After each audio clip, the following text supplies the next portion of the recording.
Hey guys, Gaza TV here with another Path of Exile League Starter video suggestion for 3.15 Expedition. And in this one, we're going to be talking about the Vortex character. Now, there's been a lot of changes. Shit. Thank you very much. Great Wow. change to give this up. Appreciate that.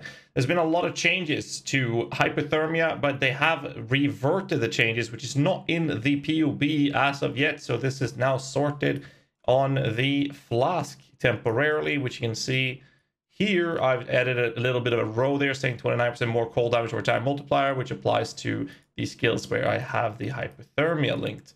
Now, with this information, we've double checked everything and with all the nerfs. And based on the changes that we've seen, the biggest one is that we're going to stop using efficacy on our links. I think that efficacy could be comparable to hypothermia. So this comes down to a matter of trying the build out, because if the build feels that you're not getting a good uptime of your buff, Are you new to PoE? you're going to want to run with the efficacy instead of hypothermia, because the damage difference between the two should be very, very small. So what do we use instead? Well, it's pretty straightforward. Instead of efficacy, we are using Creeping Frost, which is an active skill gem.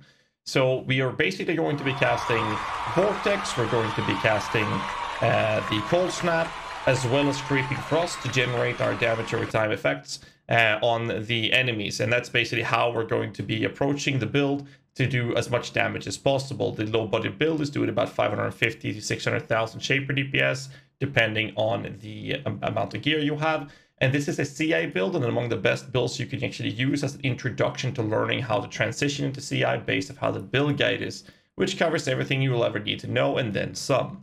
So this is a build I could definitely recommend, especially for bossing and whatnot, because it's so tanky. It allows you to be in a position where you can do a lot of mistakes and still be able to survive, which is how the build's designed. And it slows down the enemies and does very well in clearing. Something you need to keep an eye out for is actually the mana cost. As you can see here, we can go to our Vortex. It's going to cost us 88 mana, while the Creeping Frost is going to cost 92 mana. And with this approach, our unreserved mana is 246, which is a bit more limited on the higher budget version, but in the low budget version, that is what you play with.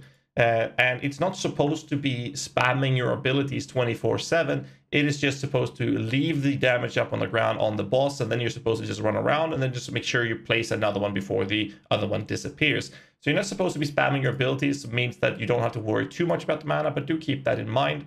But that's about it, and I hope you guys will enjoy the build. If you do decide to play this, let me know in the comments below. Hit the like button, subscribe for more content. Until next time, stay safe and keep rocking.